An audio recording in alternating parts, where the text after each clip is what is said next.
1962년 미국인 병사가 38선을 넘어서 지뢰밭을 피해서 북으로 오신 분이 있습니다. 그분의 이름은 제임스 조셉 드라즈나크. 자녀들이 여기서 태어나서 성장했습니다. 30대 중반을 나이가 됐고 조선 여자들하고 또 결혼해가지고 아이들까지 낳고 살고 있는 특별한 이 두 자녀분을 통해서 이북 생활이 어떤가, 미국에 대한 향수가 있는가, 또 미국이 어떤가, 이런 좀 흥미있는 질문을 한번 해보려고 합니다. 여기 나온 두 분은 아들 세 분이 있는데 큰아들이 테드 씨, 둘째 아들이 제임스 씨, 막내 아들이 토니, 막내는 지금 뭐 학교 가서, 이 두 분은 제가 요청을 해가지고 나오게 됐습니다. 반갑습니다. 반갑습니다. 네, 반갑습니다. 오늘 깜짝 놀란 게 두 분이 뭐 영어 학원의 선생이라든지 또 이런 거 할 줄 알았는데 인민군 군복을 다 입고 와서 조금 저도 깜짝 놀랐습니다. 사실 첫 순간에 복장도 그렇고. 테드 씨는 홍테드, 홍이라는 이름을 쓰는 걸로 되어 있는데 그거 네. 잠깐 좀 소개해 주시겠습니까? 저는 제 이름은 테드 드레즈나크이고 드레즈나크. 조선 이름은 홍순철입니다. 아, 홍순철. 네. 네. 거기 무슨 사연이 좀 있습니까? 사연이라기보다도 나도 이 땅에서 자라난 한 시민으로서 조선 이름을 가지고 싶었습니다. 네. 아버지가 영화에서 두루두루 하면서 홍철수로 나왔는데 홍 자체로 하면 붉은 홍자 아닙니까? 그렇습니다. 예. 네, 붉은 홍에서 순철 이름을 그렇게 달았단 말입니다. 그걸로 해서 우리 자식들 이름들도 다 홍가로 나갔습니다. 아, 그렇군요. 네. 아버지 이름을 딴다면 테드 드레즈나크. 네. 그러면 이제 학교나 생활을 이렇게 할 때는 국민으로서는 네. 홍순철. 네. 다음에 오면 홍순철 선생 찾아야 되겠네. 네, 그렇게 해도 이렇습니다. 알겠습니다. 여기는 제임스 드라즈나크로 알고 있는데 네. 우리 이름이 있을 것 같은데. 네, 홍철. 홍철 외자. 네. 아, 홍철. 그러면 홍철 해야지 대학교 졸업한 동창생들 다 알겠습니다. 예.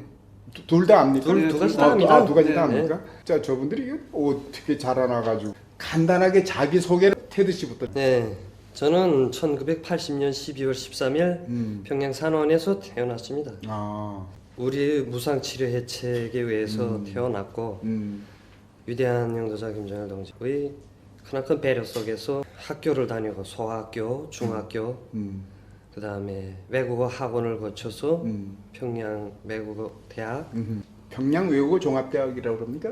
평양 외국어 대학이라고 대학. 합니다. 그래서, 평양 외국어 대학을 졸업하였습니다. 무슨 또, 과? 외국어를 전공했습니다. 네. 영어과하고 그 다음에 이외국어로서 일본어를 했습니다. 일본 말도 그러면 순조롭게 다 대화가 되겠네요. 하기는 하지만 좀 많이 안 쓰다 나니까 이제 많이 잊어먹었습니다. 알겠습니다. 예. 예. 그다음에 당의 신임에 의해서 지금 군사교육기관에서 사무를 보고 있습니다. 아, 그렇군요. 아이고 참, 나는 이분들하고 영어로 해야 되나 뭘로 해야 되나 이제 걱정을 하는데 뭐 우리말 뭐 아주 그냥 유창하게 하니까 대담이 순조롭습니다. 처음에는 좀 긴장했습니다. 이 인민군복 딱 입고 이렇게 들어오길래 긴장했는데 홍철, 영어 이름은 제임스 드라즈나크. 한마디 한다면 군대 들어간 게 몇 년도에 군대 들어갔습니까? 2014년도에 입대했습니다. 네, 여기 이렇게 보니까 한 줄하고 별이 세 개 있는데 그거는 군사 칭호를 뭐라고 그럽니까? 상위라고 합니다. 상위. 네. 그 남쪽에는 뭐 대위, 중위 뭐 아마 그 중간쯤 되는 것 같은데 미국에서는 캡틴 되는 것 같습니다. 자신의 좀 소개부터 어디서 태어났고 간단히 좀. 네, 저 평양 산원에서 태어났습니다. 네. 위대한 수령들이 크나큰 여성 사랑, 무슨 사람? 여성들에 대한 크나큰 사랑. 아, 여성에 대한 사랑. 네. 네. 그리고 뭐라 그럴까, 후대들에 대한 사랑에 의해서 건립된 평양 산원에서 태어나서 그 후에 소학교, 중학교 거쳐서 경영원 갔습니다. 네. 평양 평양 외고대. 외국어 학원 졸업하고 평양 외고 대학도 다녔습니다. 그 기간 음. 수령들의 배려 속에 매해 명절 때마다 선물도 가슴 받아 안고 이런 속에서 성장하면서 우리 사회주의 제도에 대한 고마운 감정도 더 많이 싹트게 됐고 네. 그에 대해서 보답하려는 우리 마음도 나날이 커져갔습니다. 그런 속에서 대학을 졸업하고 그다음에 지망대로 군사교육기관에 들어갔습니다. 아, 그렇군요. 거기서 사업을 하던 도중 나날이 악화되고 있는 조선반대 정세 한마디로 미제의 대조선 쪽대시 정책으로 말미암아 빚어지고 있는 지금의 현실 이걸 보면서 이게 왜 이렇게 되겠는가 곰곰이 생각해 보았습니다. 그리고 내가 무엇을 할 수 있는가 결과적으로 내가 군복을 입어야겠다. 이 사회를 지켜야 되겠다. 이런 결심을 품고 군복을 입게 됐습니다. 그걸 탄원이라고 예. 표현을 하더만요. 군을 가면 이게 쫄병부터 이렇게 시작하는데 지금 장교라고 그러는데 남쪽에서는 예. 여기서는 군관이라고 예. 그런단 말이에요. 군관 중에서 이 세 개를 달았는데 2년 동안에 처음에는 요거 하나였습니까? 두 개였습니까? 둘이었습니다. 둘이 중위. 중위. 근데 어떻게 그 바로 군관이 됐습니까? 우리 사회에서는 대학을 졸업하면 군사지 일꾼으로서의 자질을 갖춘 것으로 봅니다. 네. 그래서 대학을 졸업하면 이렇게 탄원하게 되면 군사 교육을 먼저 받습니다. 신병을 거치고 군관으로 재발됩니다. 아 그렇군요. 군대 가라 이렇게 해서 간 게 아니라 자원. 예. 그러니까 그걸 탄원이라고 그러지 않습니까? 예, 그렇게 해서 갔군요. 그러면 뭐 이 근무하면서 부하 직원들도 꽤 많겠네. 여기 아래 직원이라고 그러나 사병들이라고 그럽니까? 전사들이라고 하죠. 전사. 네, 전사들 그 전사들한테 인기가 좋은 편입니까? 좀 그렇고 그런 편입니까? 사랑을 많이 받습니다. 아 그렇습니까? 오히려 네. 두 분을 보면서 이렇게 느끼는 게 이분들이 이게 미국 사람들의 후예고 자손들인데 군복까지 입고 이렇게 지금 말하는 거 보니까 미국 사람으로 전혀 느껴지지 않고 네. 이 평양 시민 혹은 조선의 이 공민 같은 그런 느낌이 든단 말입니다. 그러나 이렇게 생긴 외형은 분명히 코도 크시고 제가 미국에 살지만은 그분들하고 똑같은 분들이란 말이에요. 이야기를 들으면서 제가 조금 이렇게 헷갈립니다. 이렇게 혼돈이 됩니다. 결혼해가지고 사셨는데 두 분의 가족 상황이라고 그럴까? 이 또 결혼 그 배우자 거기에 대해서 우리 테드 선생부터 좀 부탁드리겠습니다. 예. 제가 우리 초를 알게 된 건 저 이름이 뭡니까? 몇 살이고? 우리 초는 이름이 리옥숙입니다. 네. 나이는 37살입니다. 그럼 동갑내기네? 예. 예. 학교 때 동창이었습니다. 어, 원래 대학 때부터 연애 친구는 아니었습니다. 연애질한 건 아니었다. 예, 예. 근데, 근데 학교를 졸업하고 포학 시간이 흘러서 나 자전거 타기를 좋아한단 말입니다. 예. 그래서 자전거를 타고 아버지 약이랑 좀 아버지가 좀 심장이 나쁘다 나니까 약이랑 좀 가지느라고 왔다 갔다 하다가 우연히 버스줄에 서 있는 우리 뉴욕 동물을 만나게 됐단 말입니다. 버스 버스줄에서 기다리는 거여서 그 뭐 동감이 돼서 내가 태워줬단 말입니다. 어디에 자전거를? 네, 자전거 뒤에다 태워서 집까지 발해줬단 말입니다. 내가 그거 한 몇 킬로나 됩니까? 집까지 한 1km 되나? 한 5km 가량 됩니다. 와, 그거 뭐 데이트를 긴 데이트를 했네. 데이트 하려면 그쯤에 해야죠. 5km. 네, 그렇게 하고 나니까 그다음엔 좀 마음이 울렁거리는 게 아주 이상스럽단 말입니다. 그래서 자주 찾아가기 시작했단 말입니다. 이쪽에서 적극적으로. 네, 남자가 주동이 돼야죠. 예로부터 뭐 대처라고 생각했으면 독수리가 돼서라도 뺏들어 가야지. 그래서 내가 우리 처한테 자주 가서 사랑이 이루어지게 됐고 근데 좀 걱정이 있었습니다. 부모들이 지금 저 사람이 저거 코도 좀 크고 좀 다르게 생겼는데 망설이는 거를 우리 아버지가 편지를 썼단 말입니다. 아버지가 누구한테? 우리 처한테 편지를 써서 여기서 쓴 게 아니라 아버지가? 우리 아버님이 썼단 말입니다. 야. 우리 아버님이 난 이제 늙었는데 우리 집 며느리가 돼주소. 좀 나이 든 분으로서는 좀 한쪽으로 보면 빨리 좀 손주를 보고프다. 우습지만은 난 손주를 빨리 보고프다 해서 좀 순탄치 않았지만 마지막에는 어쨌든 성공했습니다. 마지막에 성공했구나. 예. 그래서 두 자식이 태어났습니다. 두 자식이 지금 태어나서 몇 살 이름이 어떻게 됩니까? 예, 맞딸이 홍보답. 몇 나이 살? 7살입니다. 지금 소학교 학생입니다. 그다음에 둘째 아들입니다. 이름이 홍보검. 나이는 6살. 지금 유치원에서 다니고 있습니다. 어떻게 보면 남자 여자를 아주 균형 있게 잘 만들었네. 글쎄, 내가 백발백중인지 우리 초가 좋은지 그건 잘 모르겠습니다. 알겠습니다. 우리 저 홍철 네. 선생 좀 소개해 주십시오. 저는 우리 초를 중매로 만나게 됐습니다. 네. 내가 사업하고 있는 부서의 음. 당시 실장 홍지가 음. 그 전에 여러분들이 나에게 중매를 썼습니다. 보겠나 사진도 가져오고. 근데 그때는 아무런 생각도 없었단 말입니다. 그러고픈 생각도 없고. 근데 그날에 왜 내가 나가서 만나기로 결심했는지 나도 지금도 모르겠습니다. 이름이 어떻게 됩니까? 우리 초 이름입니까? 예, 최은정입니다. 그리고 나이는 현재 31살. 그럼 4살 차인가? 예. 음. 그래서 하여튼 사진을 보라고 나한테 줬는데 내가 사진도 안 보고 우리 시장지 인가 댐댐을 보고 아. 예, 댐댐을 보고 만나겠습니다. 아. 했단 말입니다. 그래서 나가서 만나 보니까 첫눈에 내 사람이로구나 해서 살았습니다. 이야. 하여간 나보다 더 빠릅니다. 대단한 비석이라고 볼 수 있습니다. 아, 첫눈에 야, 그거 힘든 건데. 나도 저 연애 걸다가 좀 실패해가지고 이 중매로 했는데 미국을 73년에 갔는데 가기 전에 13번 만에 성공했어. 예, 중매를. 많이 즐기셨겠습니다. 즐긴 게 아니라 상당히 긴장했습니다, 사실은. 난 뭐 돈을 원하고 이런 게 아니라 뭐 어떤 사람은 우리 집에 뭐 건물을 줄 테니까 우리 딸한테 결혼해라, 뭐 우리 집안이 이러니까 뭐 이런 조건이 많은데 그저 저도 이제 이 사람 그 왜 늦게 오는 게 있지 않습니까? 네, 그렇게 해서 야, 첫 번에 이 중매 결혼한 거는 그 참 많지는 않은데 아주 축하드립니다. 그래서 자제분들은 어떻게 됩니까? 예, 딸이 한 명 있습니다. 이름이 홍진주라고. 몇 살입니까? 현재 6살입니다. 아, 그렇습니까? 아버지하고 2012년에 인터뷰할 때 나는 제 곳으로 보내라 하는 이 영화에 우리 두 아들하고 나하고 나갔다.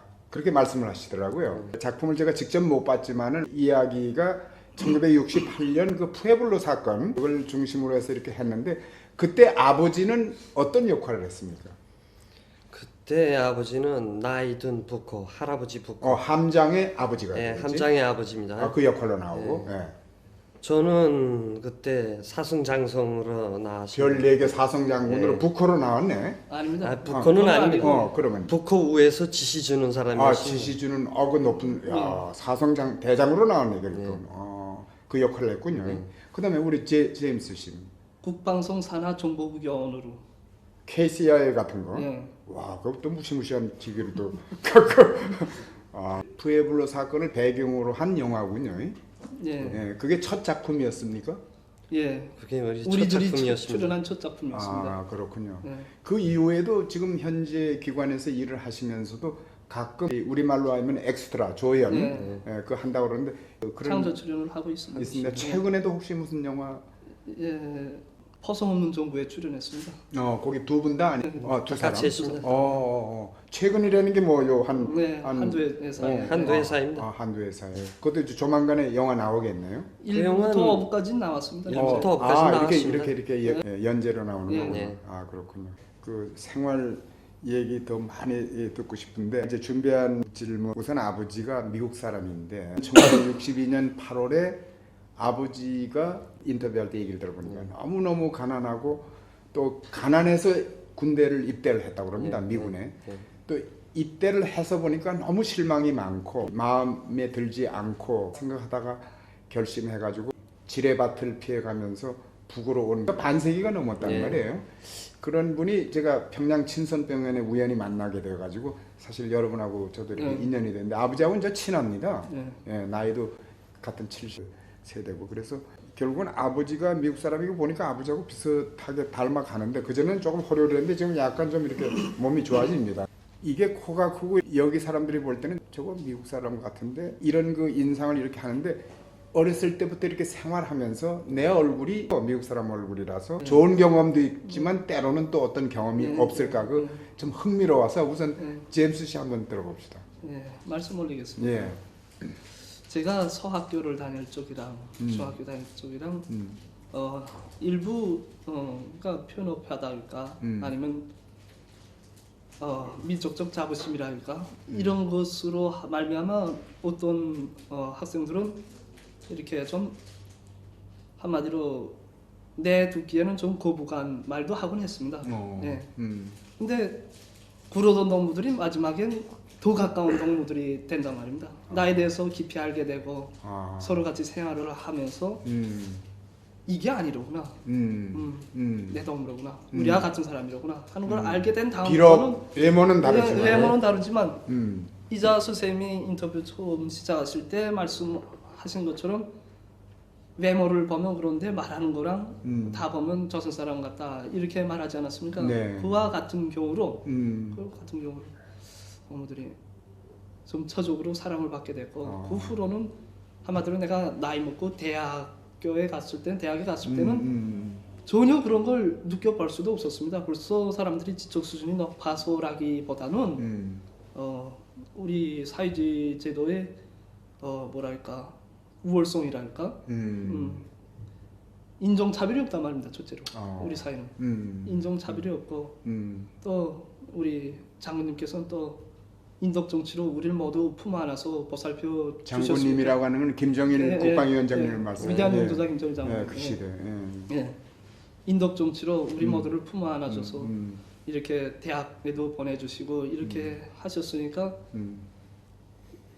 난 지금도 내 대학 동창들을 만나면 매우 기뻐하고 용기를 가지고 생활하는 동무들도 많습니다. 그렇군요.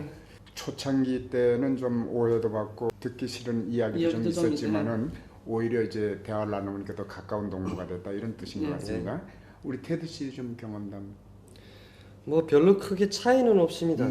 아무래도 어렸을 때는 아이들이니 많지 놀림도 좀 할 수 있고 좀 뭐 싸울 수도 있죠. 그러면 싸움 끝에 동무된단 말이 있지 않습니까? 여느 동무들보다 더 친숙해지고 더 가까워지고 그 외에도 모든 면에서 학교에서나 중학교 때나 또 선생님들 속에서나 그 어떤 차별이라는 거 받아본 적이 없습니다.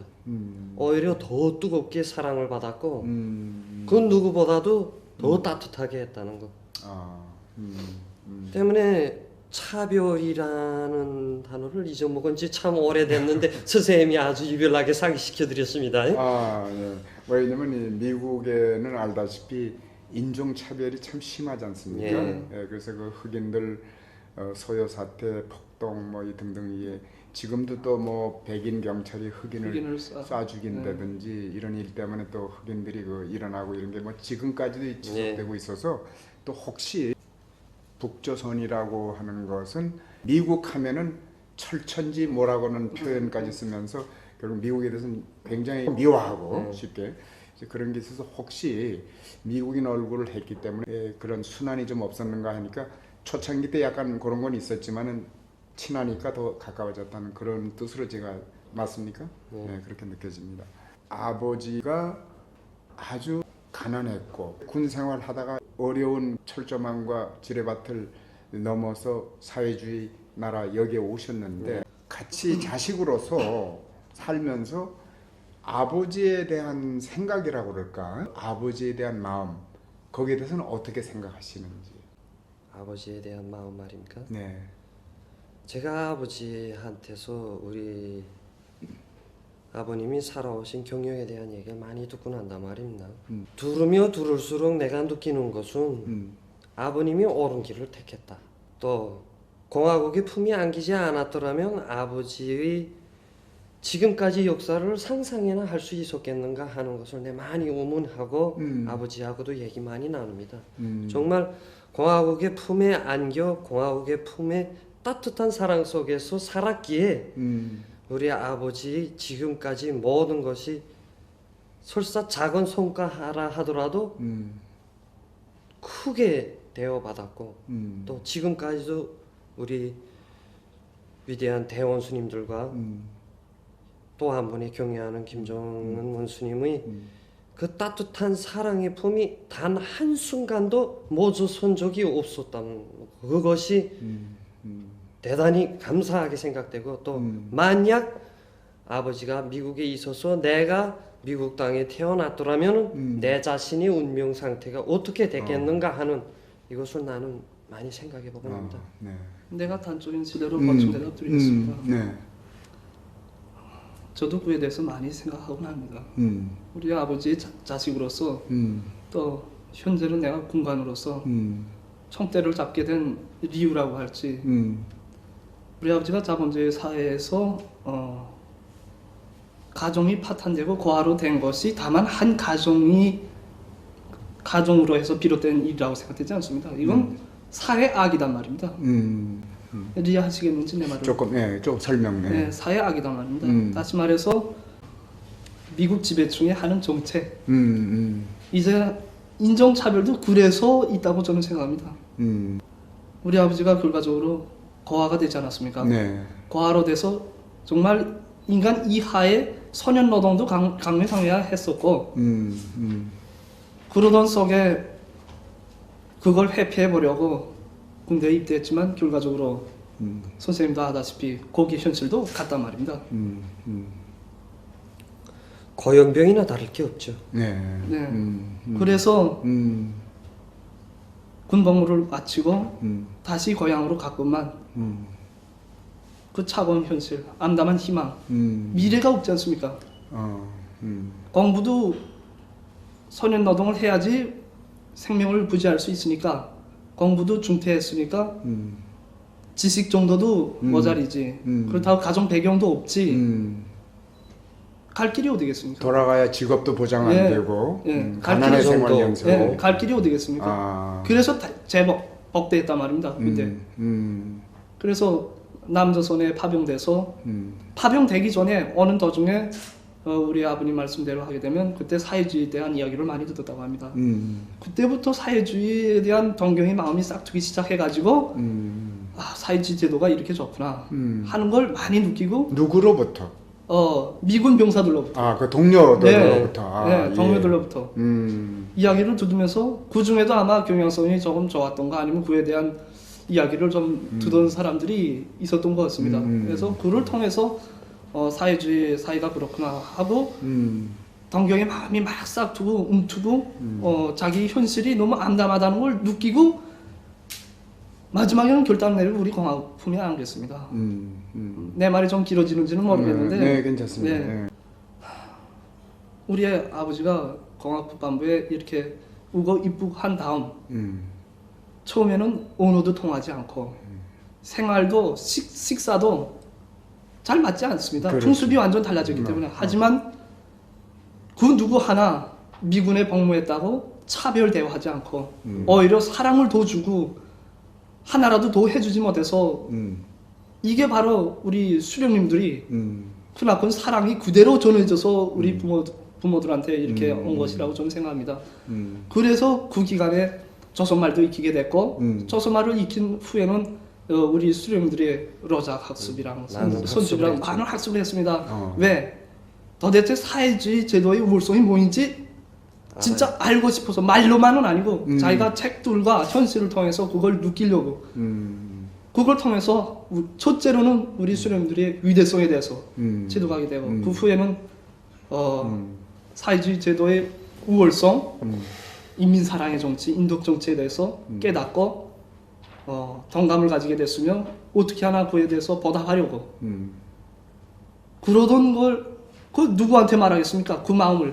근데 당에서는 그 마음을 다 헤아려 보시고 배려를 돌려주셔서 평양외국어대학과 그다음에 인민대학습단과 같은 그런 교육단위들에서 사업도 하고 교원으로 사업도 하고 그러니까 외국어 영어 교육을 영어 하셨습니다. 교육. 아무래도 모국어가 영어니까. 그렇죠. 예. 이러던 중에 또 여러 편이 예술 영화에 예술 창조 영화. 출연하게 하여 주시고 그런 과정을 통해서 이름 없는 영웅들에도 나왔어요. 예, 그런 과정에 높은 국가 수훈도 받았습니다. 우리 아버지가. 예. 이렇게 한마디로 두 제도의 차이점에 대해서 말하게 되면 우리 아버지 한 분이 신뢰로만도 충분하다고 저는 생각합니다. 알겠습니다. 그러니까 이제 다시 말하면 테드 우리 형님 되시는 분도 얘기를 했지만은 아버님이 여기 온 데 대해서 자식으로서는 후회가 없는 게 아니라 오히려 더 자랑스럽게 능스럽게 생각한다. 예, 그렇게 생각한다는 그런 뜻인 것 같습니다. 직업도 이렇게 갖게 되고 자식도 결혼 생활도 이렇게 하는데 직업하고 이 가정생활 이런 면에서 근무에서의 분위기 또 가정에서의 어떤 부인과의 네. 관계, 애들과의 관계 거기에 대해서 얘기를 좀 간단히. 네, 저는 군사교육 부문에서 일하기 때문에 그 분야에 대한 건 더 말하지 않았으면 네, 합니다. 알겠습니다. 예, 가정적으로 놓고 본다면 우리 가족은 아주 단란합니다. 아버님은 며느리 고하고 난 우리 처를 사랑하고 자식들은 아야 아버지보다 할아버지 더 좋아합니다. 애들이 손자, 예. 손자들, 손녀. 그냥 그 언제나 아기자기하고 어손도손하고 헛간이 이렇게 명절 주식일 때는 가정이 단란한 분위기 속에 모여 앉아서 음악회도 하고 춤도 추고 노래도 부르고 아버지도 어떤 때는 노래 잘 부르십니다. 나이는 비록 드셨지만 그렇게 보내고 혹 아이들과 이렇게 밖에 나갈 때도 있지 않습니까? 아버지는 연로하시니까 집에서 TV나 록하기를 보시면서 혼자 계시고 이제 우리에게 자유를 준단 말입니다. 아이들 데리고 나가서 놀라. 예, 아이들 데리고 공원에도 가고 유원지도 가고 마음 놓고 다닙니다. 우린 뭐 아주 단란하고 행복하게 이렇게 삽니다. 그리고 아무리 완벽하다고 하더라도 예. 그 부인하고 아기자기하다는 표현을 썼는데 뭐 이런 기회에 좀 솔직하게 내가 듣고 싶은 거 같는데 아무리 사랑한다고 하더라도 이 살면서 그 부인하고 이견 충돌이라든지 의견 충돌이 있을 수 있는데 뭐 그런 경우에는 어떻게 서로 있었는지 난 전혀 없다 이렇게 얘기하는지. 왜 가정 살림하면서 서로 의가 상할 때가 없겠습니까? 하지만 그게 뭐 옛날 조선 속담에 부부싸움 칼로 물베기라고. 뭐 하룻밤 지나면 다 끝납니다. 밤에 해결된다는 말인데. 그런 게 없지는 않았지만은 많지는 않았지만은 그런 게 있을 때는 그저 칼로 물베기식으로 예. 이렇게 흘러간다. 근데 그 두 분이 있을 때 누가 먼저 사과를 합니까? 내가 먼저 합니다. 그래? 그죠. 여자한테 지나치게 이기려고 하면 또 실례죠. 알겠습니다. 우리 저 제임스 씨는 어떻게? 뭐 직장, 지금 군 생활, 인민군 생활, 예. 그다음에 가정 생활 이렇게 예. 질문합니다. 군 생활로 말하게 되면 제가 사회생활 하다가 군복무를 하지 않습니까? 예. 처음에는 아무래도 안 하던 생활이니까 힘겨웠습니다. 겨울도 엄하고. 네, 귤 지킬 귤도 많고.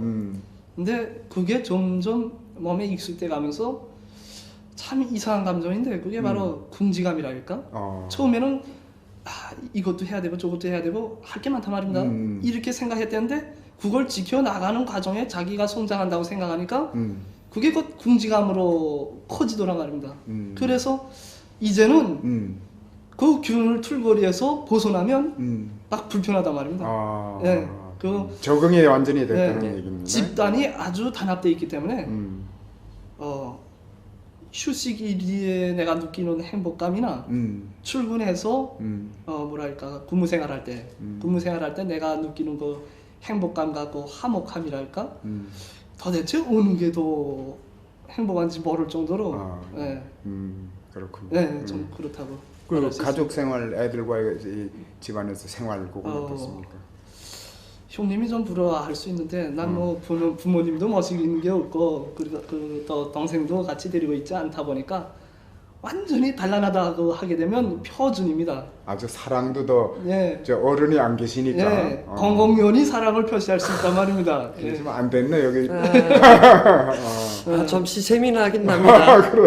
네, 그런데 뭐라고 할까? 이자 가정에 우위가 상하는 일이 없는가 있습니다. 왜 없겠습니까? 근데 그것이 왜 그렇게 되는가 하는가가 중요합니다. 그게 뭐 치명적인 우리 둘 사이에 진짜 풀지 못할 그런 매듭인 게 아니고 일시적인 리해 부족이랄까? 이해 서로. 리해서, 오해. 예, 오해입니다. 예. 이렇지 않은데 이렇다고 생각하는 결과 빚어지는 것인데 이자 하룻밤에 해결한다고 했는데 난 밤에 해결하지 않고 낮에 해결합니다. 맞아. 네. 어떻게? 한 예를 들어 의견 사이가 있었으면 한 시간 정도 있다가 그다음에 그에 대해서 차근차근 이야기하기 시작하면 그다음에 그게 뭐 아무런 에러 없이 쉽게 해결되고 그다음에 거기에 대한 답이 나오지 않습니까? 결과적으로 우리가 이것 때문에 이렇구나. 그다음엔 거기에 중개자가 있단 말입니다. 우리 딸이 있지 않습니까? 네. 우리한테 온전한 행복을 가져다 줍니다.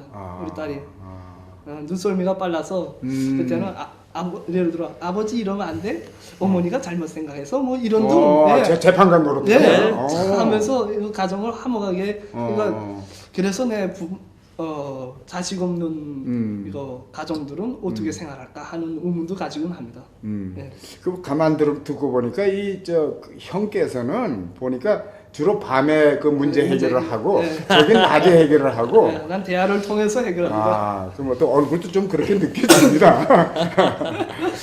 흥미롭고 재미있고 참 지금까지 이렇게 오늘처럼 이렇게 특별 대담을 통해서 흥미와 재미가 있는 건 또 이렇게 처음인 것 같습니다. 두 분이 지금 현재 그런 위치에서 일하고 있다. 사람마다 미래 꿈이 있을 거 아니겠습니까? 알다시피 지금 미국도 그렇고 일본도 그렇고 남쪽도 그렇고 이 젊은이들이 꿈이 없습니다. 그래서 뭐 신문에서 보셨는지 모르지만 자살자가 참 많습니다. 스스로 목숨을 끊는 이런 이 젊은이들이 상당히 많은데 지금 뭐 30대면 뭐 전체적으로 볼 땐 젊은 힘찬 기백 있는 젊은 세대인데 장래의 꿈, 미래 꿈 여기에 대해서 질문한다면 우리 테드 씨는 어떤 대답을 해주실 수 있을까? 네, 저의 꿈으로 말한다면 가장 소중히 간직한 꿈입니다. 우선 혁명의 군복을 입고 당에 입당해서 우리 경애하는 김정은 원수님께 충성으로 보답하고 조국된 통일의 광장에 우리 원수님을 모시고 이것이 내 가장 큰 소원이며 꿈입니다. 야 정말 제가 충격을 받네요. 통일 얘기를 하니까 제가 더 이제 충격을 이렇게 받는데 우리 제임스 씨는 어떤 미래의 꿈을 질문해 본다면? 나의 꿈. 제가 꿈관이 아닙니까? 네. 나의 일생의 목표자 꿈이라고 말한다면 이자 우리 형님이 말한 것과 비슷합니다. 최고사정 동지를 목숨 바쳐 사수하고 우리 혁명의 수뇌부를 그리고 뭐랄까 나의 교내대로 하게 되면 조국 통일을 무조건 이루게 해서 하나의 강토를 이루는 거. 그렇게 해서 우리 김일성 조선, 김정일 조선의 위험을 온 세상에 떨치는 거. 그리고 개인적인 소망이 있다면 제가 최근에 입대하지 않았습니까? 근데 나도 조선민국 군관으로서 영광스러운 조선당 우리 당원의 영예를 빨리 지니고 싶은 이런 소망이 있습니다. 네. 지금 우리가 두 분 다 통일을 말씀하셨는데 지금 이 조선이 또 이 코리아가 분단된 지가 지금 70년이 넘었지 않습니까? 두 분께서는 이 분단의 원인 그저 한마디로 얘기한다면 분단의 원인이 어디 있다고 생각하세요? 분단의 원인. 제가 말씀드린다면 말씀하세요. 외세우에서 빚어진 비극이라고 생각합니다. 좀 외세라고 말씀을 좀 구체적으로 찝는다면 미국 미제라는 건 미제국주의라는 뜻이죠. 미국. 저도 미국 국민이거든요.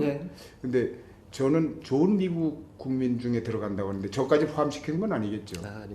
내가 말하게 되는 미국이라는 것은 한마디로 세계제패의 야망을 꿈꾸고 대조선 적대시 정책을 추구하고 아시아 지배 전략을 꿈꾸는 그런 지배층. 소수의 지배층. 소수의 지배층. 좀 더 쉽게 말하게 되면 미국에서도 반전 평화 시위가 얼마나 많이 일어납니까? 맞습니다. 제가 말하는 게 바로 그겁니다. 네. 네. 우리 테드 씨. 뭐 내 의사를 동생이 다 말한 다 것 말했습니다. 같습니다. 네, 그게 지금 제가 그 말을 들으면서 저도 이렇게 미국의 시민의 한 사람으로서 처음에는 이 남쪽 국적이었지만은 우리 가끔가다 얘기하면 미국놈, 미제국주의 이렇게 얘기하는데 아무리 생각해도 난 거기 들어가지 않는다 이겁니다. 그래서 조금 제가 나름대로 생각해 보니까 1%인 것 같습니다. 미제국주의 지배층이라는 게 가만히 분석을 해보니까 무기 장사하는 사람들 있지 않습니까? 네. 그다음에 군수기업체. 예, 군수기업체. 두 번째로는 기름 장사 같은 거 하는 큰 기업들, 다국적 기업들. 그다음에 세 번째로는 큰 돈놀이 하는 거, 금융회사. 대개 이런 부류들이 1% 정도인데 이게 결국은 99%의 미국 일반 사람들의 이름을 팔아먹는 거. 맞습니다. 나 같은 사람을 팔아먹는 거. 그래서 그냥 미국 놈 이렇게 할 때는 저는 이 다른 분들의 그 견해를 제가 이렇게 설명을 해드립니다. 나는 좋은 미국 사람입니다. 평화 시위하고 조선의 사회주의라든지 진보적인 이런 인사들도 미국에 꽤 많습니다. 예를 들어서 미국 이렇게 했을 때는 그 부처에서 이제 설명을 드립니다. 우리 형님부터 좀 들어봅시다. 이 조미 대결 문제를 어떻게 보시는지. 조미 대결 문제는 뭐 그게 다르게 말할 거 없습니다. 미군이 이제 60여 년 동안 강점하고 있지 않습니까? 조선에 대한 적대시 정책을 버려야 한다는 거 버리고 예, 진지하고 성의 있게 나와서 정전 협정을 평화 협정으로 바꾸고 정상관계로 바꾸고 자기 무력을 뭐 핵무기요 뭐요 이거 군대를 남조선에서 철수시킬 때만이 조미 관계 해결이 가장 빠른 길이 열릴 수 있다는 거. 난 이렇게 생각합니다. 저 우리 군관으로 있는 제임스 씨는 어떻게 생각해요? 네, 저도 의견이 같습니다. 네. 네. 미제가 53년도에 정전협정을 체결한 이후 어느 하루도 우리 공화국반부 인민들이 편안히 지낼 새가 없었습니다. 항상 전쟁 분위기에 휩싸여 있었습니다. 미제는 오히려 재편에서 우리 때문에 자기들이 위협을 느끼는 것처럼 북위협소를 계속 떨고 있지 않습니까? 근데 그것이 무엇인가 하고 생각해 보게 되면 그건 우리 대조선 적대시 전략과 아시아 지배 전략을 총당하기 위한 구실에 지나지 않습니다. 한마디로 아이들이 싸움을 하지 않습니까? 네. 아이들이 두 명이서 싸움을 한다는데 서로 싸움을 하는데 이 아이가 나무를 들고 때리면 이 아이도 자동적으로 옆에 가서 나무를 들게 된단 말입니다. 그러니까 이렇게 하고 장난치면서 놀지 않습니까? 네. 근데 우리가 적들이 우리를 핵으로 위협해서 우리가 핵을 만들고 그 핵이 어떤 핵입니까? 민족 공동의 핵입니다. 한마디로 우리 민족을 지키기 위한 핵이단 말입니다. 근데 그렇다고 해서 유엔 안전보장리사에서 제재 결의 채택하고 예. 이게 언어도단이 아닙니까? 전 그렇게 생각합니다. 네, 논평을 제대로 하시는 분들 이야기에 그 종자나 그 핵심적인 얘기하고 같이 느껴집니다. 지금 군관으로서 또 인민군대로서 미국의 핏줄을 가졌지만은 군대로서 이제 초소에서 네. 남녘을 바라볼 때 그 네. 남녘에도 또 군대가 있지 않습니까? 네. 그걸 이렇게 볼 때 군관으로서 인민군으로서 미국의 핏줄을 받은 인민군대로서 느끼는 소감이 어떻습니까? 어느 군대를 볼 때? 남쪽의 군대를 볼 때. 가련한 생각이 듭니다. 이유는? 이유는 예를 들어 우리가 통일된 강토였더라면 외세의 간섭을 받지 않았더라면 저 군인 한 명 한 명이 어떤 군인이 됐겠습니까? 자기 민족을 지키는 군인이 되지 않았겠습니까? 근데 지금은 뭡니까? 호수아비다 말입니다. 미국의 꼭두각시 예. 그 외세 미국의 지배받지 자기 강토가 분단된 것을 연구하려는 미제의 그 핵책에 빠져서 그걸 지킨다는 게 얼마나 가슴 아픈 일입니까? 알겠습니다. 지금 38선을 놓고서 남쪽의 군인도 북쪽의 군인도 같은 동료가 돼서 외세를 막는데 공동으로 할 수 있는 그런 입장인데 이게 같은 동족끼리 총구리를 이렇게 대야 하는 그게 결국은 미국의 지금 우리 형님 얘기했지만 꼭두각시 퍼핏이라고 그러지 않습니까? 이제 그런 것이 좀 가슴 아프다는 그런 얘기입니다.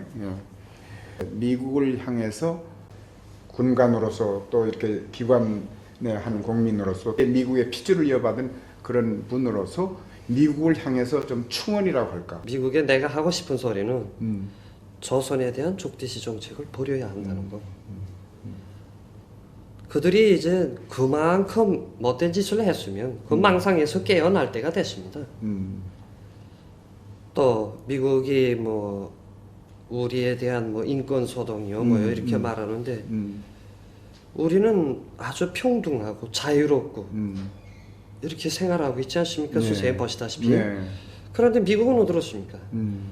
그렇게 인권 타령을 하는 미국 자체가 백주의 길 가는 흑인을 총으로 쏴 죽이고 아주 파리잡듯한단 말입니다. 이게 완전 사회 자체가 암흑시대로 돼가고 있습니다.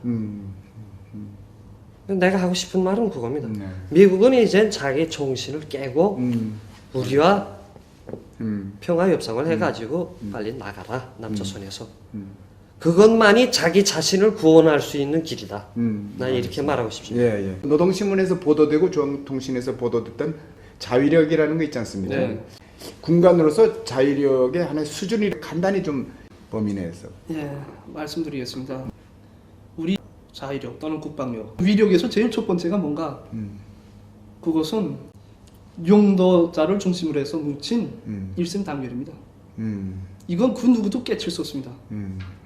사상의 위력이라고 말할 수 있습니다. 다시 말해서 다른 기타 다른 군대들은 아마 종교적으로 결속되어 있을 수도 있고 또는 물질 관계로 해서 결속될 수도 있습니다. 하지만 이게 하나의 운명 공동체를 이룬 우리 사회처럼 한마디로 우리 사회처럼 그렇게 완전히 건고한 거, 깨칠 수 없는 거 이런 건 도저히 찾아볼 수도 없고 유래도 없을 것입니다. 그리고 군사력에 대해서 말하게 되면 네. 구태여 내가 무엇이 우리한테 있다라는 걸 말할 필요가 없다고 생각합니다. 왜? 전 세계 우리 중앙 TV 방송으로 다 보도되지 않았습니까? 네. 원수님께서 직접 나가셔서 예를 들어 무엇을 봐주셨다. 예, 이거 하나 하나가 한마디로 그게 어디서 가져다가 만든 것도 아니고 100% 우리 자원과 우리 기술로 만들어 온 것입니다. 다른 나라 무장력 하게 되면 이 나라의 무기체계도 가져오고 저 나라의 무기체계도 가져오고 번따기도 하고 뭐 이런 식으로 했는데 우리는 100% 우리 자주적 입장에 서서 우리 힘으로 국방력을 우리 수령님 때부터 하나하나 이거 다져 오셔서 오늘은 최상의 수준에 이르렀습니다. 예, 그게 어느 정도인가 하는 건 나도 모를 정도입니다. 네. 예. 네. 사람들이 이런 질문을 많이 해요. 북은 뭐 다 먹을 것도 없는데 이거 어떻게 저렇게 삐까번쩍해서 그 올 때마다 저 천지개벽이라는 표현을 쓰지 않습니까? 이게 과학기술 전당이 쓰고 장천남새 네. 저 종합농장이 쓰고 여기저기 뭐 세포 등반하고 제가 매년 몇 번씩 오는데 올 때마다 정신이 없을 정도로 이게 막 우주순처럼. 예. 이게 어떻게 이렇게 되는 거야? 사실 저도 궁금한 게 많았어요. 근데 이제 어느 분이 얘기를 하는데 이제는 재래식 무기에 군 경비를 많이 쓸 필요가 없다. 그래서 30%대 70%를 하던 것을 3% 이제 국방비에 들어가고 97%를 전부 민수 인민생활 경제에다가 한다는 얘기를 그냥 공공연하게 말씀을 하시더라고요. 그분께서. 그래서 이게 결국은 이게 일떠서는 것이 여러 가지 자위력을 다 완전히 갖춰놨기 때문에 이제는 경제에다가 힘을 많이 기울이나. 그래서 지금 병진 노선으로 가고 있는 거 아닙니까? 이제는 육자회담 얘기가 이제 나오지 않을 것 나오지 같습니다. 못합니다, 이제. 예, 핵개발과 경제를 같이 추진한다는 이런 그 노선으로 간다는 걸 제가 깨닫게 됐습니다. 이 미국에서 자라난 사람의 자제분이 여기에서 정말 30여 년 동안 성장하면서 과연 이분들의 생활에서 미국을 바라보는 조선 내부의 그 이 정서는 어떤가? 제가 100%는 다 이해하지 못했지만은 아주 많은 부분을 제가 이렇게 여기 와서 느꼈던 거하고 같아 하는 걸 제가 느끼게 됐습니다.